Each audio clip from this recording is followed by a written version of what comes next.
Hello all, welcome to Colney. We are live and we have been here a long time. It's the last pre-match press conference of the season. You were clean shaven when you got in. Cheeky.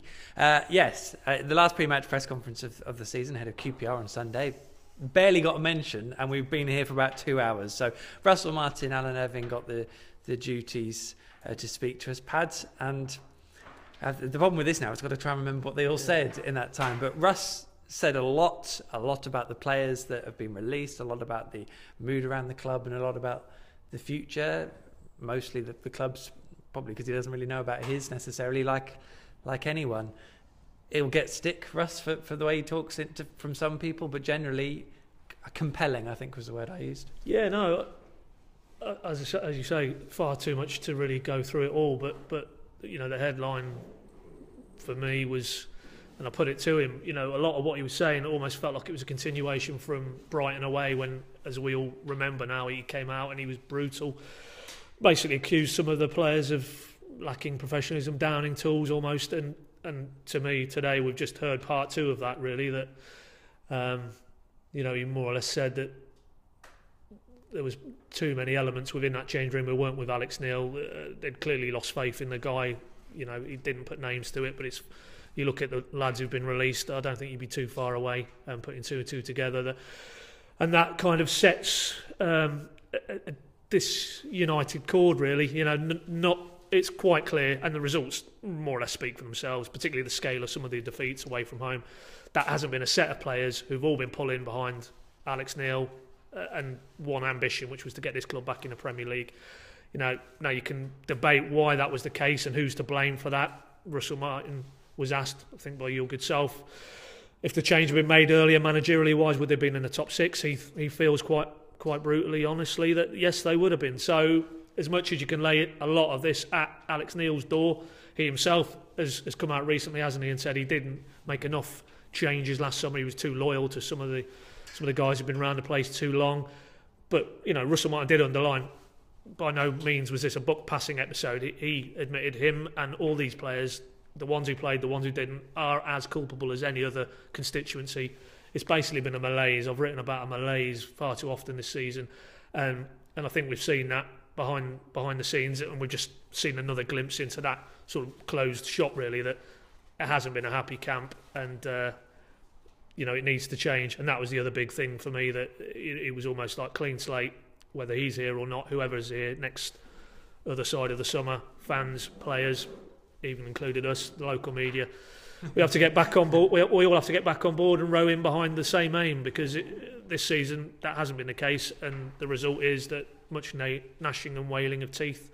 But again, refreshingly honest, and not something you tend to see too often in professional football nowadays. That almost breaking ranks. You know, probably feels he can do that now because clearly change is in the air. But it was refreshing to hear it, and it just confirms what we probably knew anyway. Yeah, it's interesting. It did feel like he was able to cut loose a little bit. I mean, he spoke nicely on the players who've been released, nicely with Carl Lafferty, the fact that he'd been great around the group, even though he hadn't been involved, aside from obviously frustrations of not playing.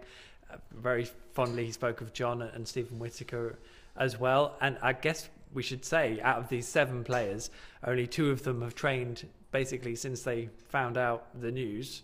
For various reasons, there was an option they were given by Alan Irvine. Stephen Whittaker and John Ruddy are the only 2 who have trained, and therefore the only 2 likely to feature on Sunday, especially John, who will be in goal, and he'll get his send-off. I mean, I guess that is what it is, really. It's a bit of a shame, I guess, that players like Ryan Bennett, who has been involved, felt that he didn't want to be a part of the final game of the season, and fans will have their own views on that. But in terms of John, and as I said, Russ, I like the line that he said that Stephen Whittaker's been calling himself the club mascot for the last few months, because that was Lafferty. Oh, was it Lafferty? Yeah. Oh, was it? It's been a long presser, mate. It has been a long presser. Well, same difference. Nice touch, anyway. Kyle Lafferty, the club mascot.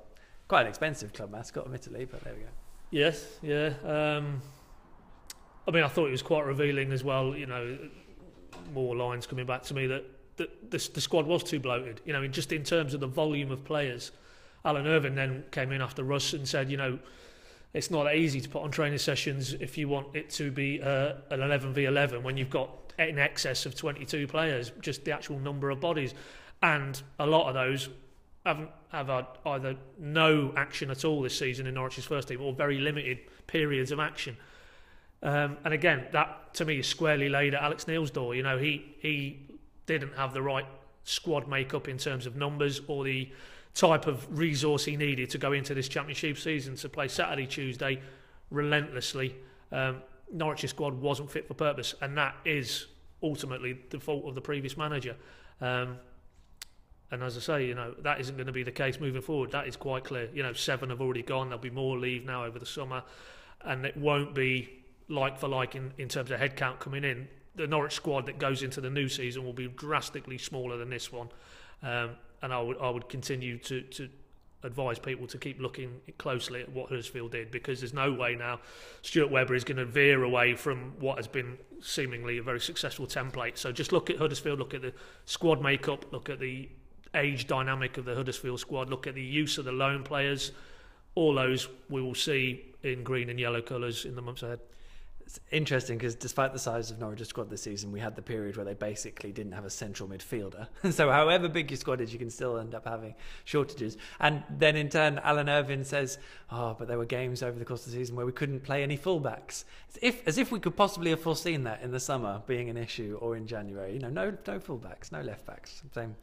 Same sort of issues really, but there we go. I mean, we still don't know about Alan Irvine's future. Russell Martin spoke very positively about him, and I guess that was probably part of the reason why he felt if a change had come, you know, the season might have ended a bit better. We wait and see, I suppose. I still love talking to Alan. He's so open, and there is no question he won't answer, really. No. I mean, even to the extent where, you know, when asked as a follow-up, he actually told us which of those 7, because earlier in the press conference he just basically said some were given the option if they didn't feel that mentally, you know, they're in a good place to not come and train after the news on Tuesday afternoon. But you know, then he was quite clear. John will start. John will get his good farewell. Stephen Whittaker is trained, and then as you said there, the rest of the lads felt they weren't in the right place to train. Now, it's safe to say a lot of those wouldn't have been anywhere near it because they haven't been anywhere near it under Alan Irvine. But yeah, no, I don't think there'd be too many who would be unhappy of the ones who are staying here now, player-wise, if Alan Irvine was part of the new era. Now, the question is, and he said it himself, not today, he said it previously, the new head coach, they'll come in, they will hold a lot of power because they're coming into a club because they've been headhunted, and if they want to go a different route in terms of their backroom staff, you won't be seeing Alan Irvine, Dean Carley, Frankie McAvoy, you know, all those boys will move on. And much like with the players we've seen earlier this week, it's a brutal business now. You know, there can't be too much sentiment really, as well as certainly Alan has done in this period, very, very difficult period. You're talking there about, you know, Alan Irvine and Alex Neil and the things that have gone wrong. I think the most telling thing that I heard from Alan Irvine today was that he says in the 10 games he's been here, they've done more work defensively than they did for the entire season, which, you know, again, it's not casting Alex Neil in a great light, this, is it? No, not particularly. And I can sense it. You can sense it watching them. They are better organised, and the balance in the squad is better, albeit there's lots of caveats in terms of where the teams are that they're playing. But just in terms of the defensive work that they've been doing out on the training pitch, and that Alan took the job on, and it was the thing he felt they needed to do more of. And I had this conversation with someone the other day, nothing to do with the presser today really, but I remember in the Premier League, Alec Neil saying, setting your team up to be defensive is the easiest thing in football. Getting them to score the goals, it was a hard thing. It would be almost beneath him, but there we go. Anyway, I suppose, I mean, Russell Martin actually at one point said this isn't an assassination of Alec Neil, but it's hard when you read between the lines, I suppose, and that's just a fallout from a horrible season. It has been a horrible season, hasn't it? I mean, Russ basically labelled it as bad, if not worse, as being relegated. Yeah, I mean, there was a couple of instances, wasn't there, when he talked about, you know, almost as if it was an overreaction. And again, he's probably talking about us in the media. He's probably talking about elements of the fan base on social media. He's no fan of social media. That's safe to deduce. Hysteria, that was it. I think that's the word he used 2 or 3 times. And hysteria that had sort of almost inflated actually what was wrong on the pitch, but I'm not sure it was. I'm not sure. You know, the criticism that's came their way as a group of football players and football coaches isn't unwarranted, because they set the benchmark. They set the criteria at the start of the season. we're retaining this squad, bar the odd Nathan Redmond aside, with one view, and that is to get back to the Premier League at the first attempt. They've failed miserably. It's not enough to say, oh, well, they're only 8th, they're only 9th. They're a long way short in terms of being justifiably contending for promotion, certainly automatic promotion, and even the playoffs. If they'd have limped into the playoffs, I'm not sure over 2 legs they'd have seen off too many of these teams. You know, the Fulhams, we saw what Fulham did down here Good Friday, Sheffield Wednesday, what they did to them at Hillsborough. They've been a long way short, and if they're the measure that they set themselves with promotion, and they're way short of that with that set of players, then they deserve the criticism, I think. So I think hysteria, I would just take issue with the captain on that. I think any criticism has been justified, you know, and the fact it's been so prolonged is because the results have been so poor and so prolonged. You know, that period before Christmas, week after week, defeat after defeat. You know, so what I will agree with him on is that there has been, probably as a result of that, there's a major disconnect there between the fan base. Not all the fans, you know, don't want to universally label all the fans are offside with the players, but clearly there is a disconnect there, and you can sense that maybe in the mood in Carrow Road now. Even since Alan Irvine took over, you know, there is a frustration just underneath the surface, and I will agree with him that whatever happens now over the summer, when everybody gets back together again from the start of the season, you know, that needs to end, because it's not healthy, it's counterproductive, and it's not going to allow Norwich to make sure this is an era defining period now, that what's gone is gone, and now it's looking forward with a bit more optimism than we've certainly had this season. And I think that will happen. I think we ourselves just call it as we see it. That's what we do. I think there will be a much fresher feel to everything, which you probably couldn't have had after last summer, because so much of it was still the same. A lot of it's going to be very different. It would be hard to carry on in the same with the same feelings in a lot of respects, I think. So there we go. Anyway, there's one game to go.